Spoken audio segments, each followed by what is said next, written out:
Welcome. I'm Michael Ray, and this is the fourth in the series of professional food photography technique. The idea is I walk you through a professional photo shoot, showing you sort of step-by-step process of what we did and why we did it. Okay, so here's the final image. This was for a cover of a direct mail piece, and this is the final, or one of the finals, and we'll go through step by step. So here's where we started, right here. I'm lucky if my strobe actually goes off. So this is an improvement over my best shot. So at this point in the photo shoot, we're trying to decide what we're going to do. In this particular project with this client, they're pretty open as far as they don't have a real predetermined idea of what they want. So it's really nice on my end because we get to play around and make suggestions, and it's a real team effort. Like we start out with this cutting board, as you can see, we're kind of walking through what goes into this. So, okay, we're thinking, and I wasn't sold on this cutting board here. I had just bought this new cutting board that we ended up using, and this one was pretty new too, but actually I don't even know if this one's mine. This might even be the stylus, but you can see right here I'm starting to play around with lighting because I knew I wanted to streak light here. So I started doing that even before we came up with what we're going to do. So here's a suggestion. We brought the cutting board into play, brought another one so the client could see them. And here's another one. And these are stand-in food items, by the way. These skewers were just thrown together so I had something to light, which is always a good idea. A lot of times, if you're doing high quantity food photography, you don't get the luxury of having stand-in food. But in this case, the stylist just threw some stuff together, and that way I have three-dimensional objects to light, and it's it's not what we're going to use finally, but it's close enough. So here we go. So we sort of decided after looking through all those cutting boards that this is the one we wanted to stay with, and I knew I wanted to streak the light. And the way you streak light is, first of all, you have to have a relatively small source, and then you put something between the light and the subject. So there's a flag there, and it's blocking some of the light.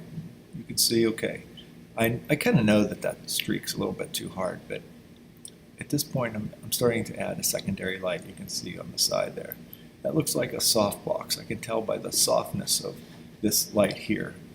I'm doing this weeks after the shoot. I'm doing this recording weeks after the shoot, so I'm going by memory. So, okay, so here we go. I took away a little more light on the bottom left with another streak, so it's now a streak, and I think that adds a lot to almost any shot. If you can make a graduation in a tone that would just be normal, and it's not really doing anything, to me that always adds a little bit of interest, and that's what it's all about, is interest. So here I am, I'm just going through the shots, and I've been playing with the lights. I'm using mirrors to try to light in certain areas. Okay, I'm getting my exposure up to where it needs to be. A lot of times clients, first-time clients really worry about me because, here I'm like doing shots that are, too dark, and I'm just looking for the light. Like, I know that I can tweak the exposure. That's no big deal. All you have to do is, turn the aperture up or the ISO up or whatever. So a lot of times I'm looking at what I need to see, and it doesn't have to be perfect. I just kind of need to see it. So here we go. I'm going through, adding a little bit of, brightening the main light. Okay. Playing with exposure a little bit. Okay, one of the things I remember dealing with is this area. I wanted to make that streak a little more dramatic. So what I ended up doing is trying to take away the fill light. So I'm playing, just seeing what it looks like. That's a great thing about digital photography versus the old days with film. Is like you really couldn't do this. Every time you took a test shot with a Polaroid is what you used, but every time you took a test shot, it was $4.50. So nowadays it's so much easier. So here we are. We're tweaking things.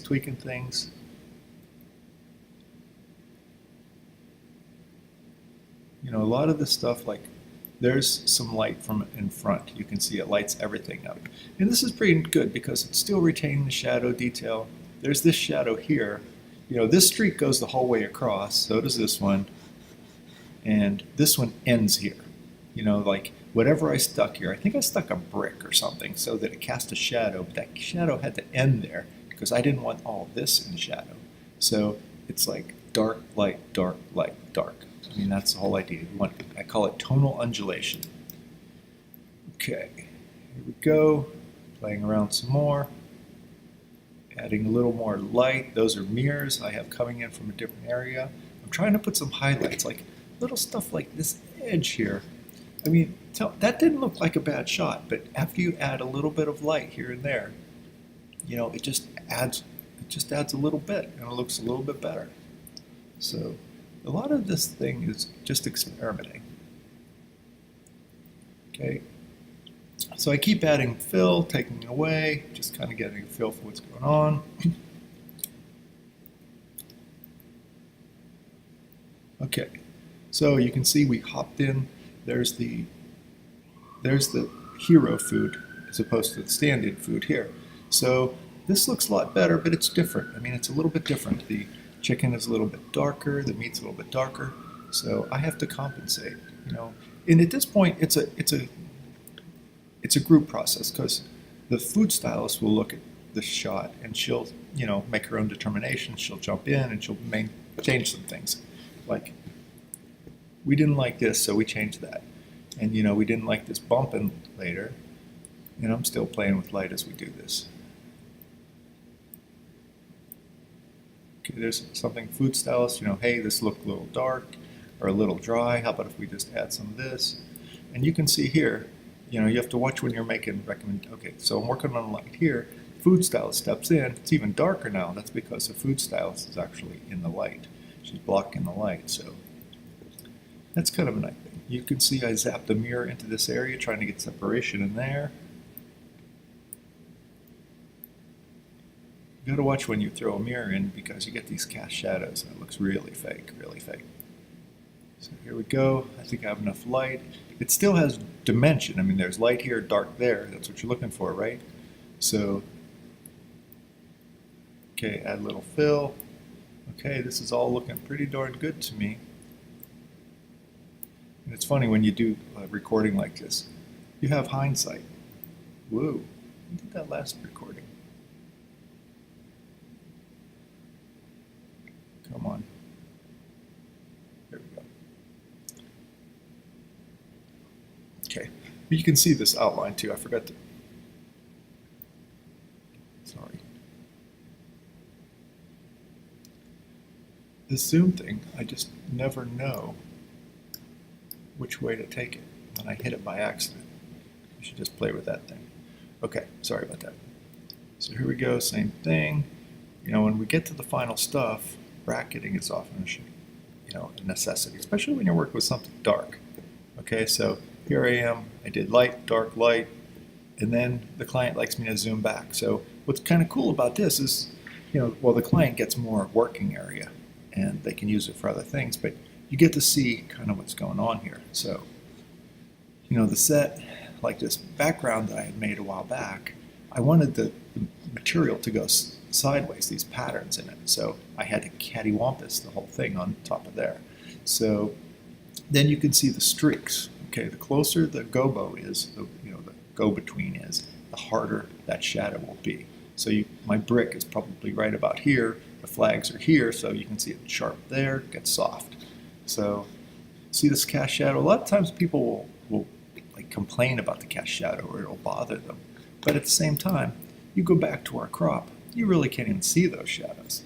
So keep that in mind. It's one of those things, I like to use small light sources because you get more texture, you get more shape. But for certain shots, especially down, straight down shots, it's not very forgiving. Okay, so on this particular shot, we did the beef chicken, and the client wanted to do other variations too. So we moved back in, and we're kind of using this stuff. You know, I added some more lights here. We decided I'll play with this just a little bit more before we switch over. And then once we get this, okay.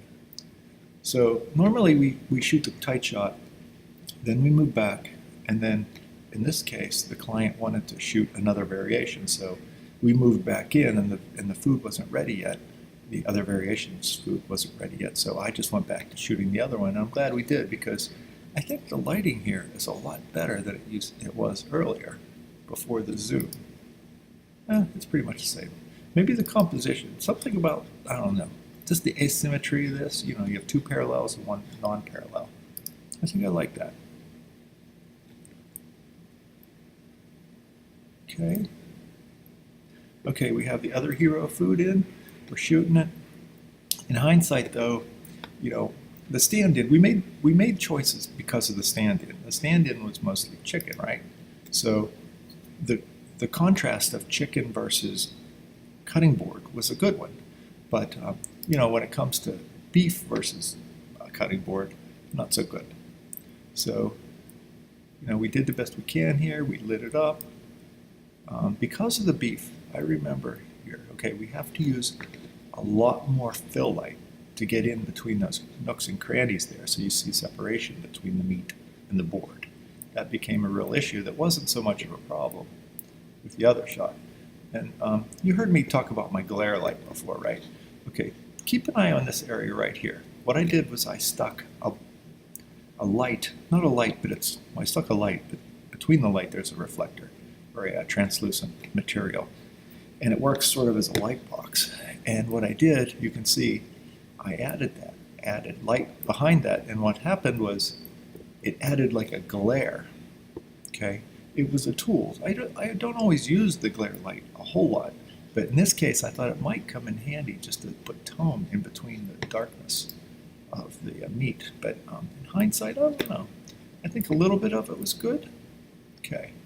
But I think you know, a lot of times I'll do a shot, I'll get it to where I want it, and then, you know, we have some time before the next shot, I'll go ahead and play a little bit. Oh, you know, what would happen if I did this? So you do that. You know, you can't do that on all food shoots. Like, for example, if you're shooting ice cream, you just can't get away with that. So, you know, you just do what you do, and you try to, you know, you try to push the envelope. You try to get better with each photo shoot. You know, you want to experiment. You don't want to do the same kind of lighting all the time.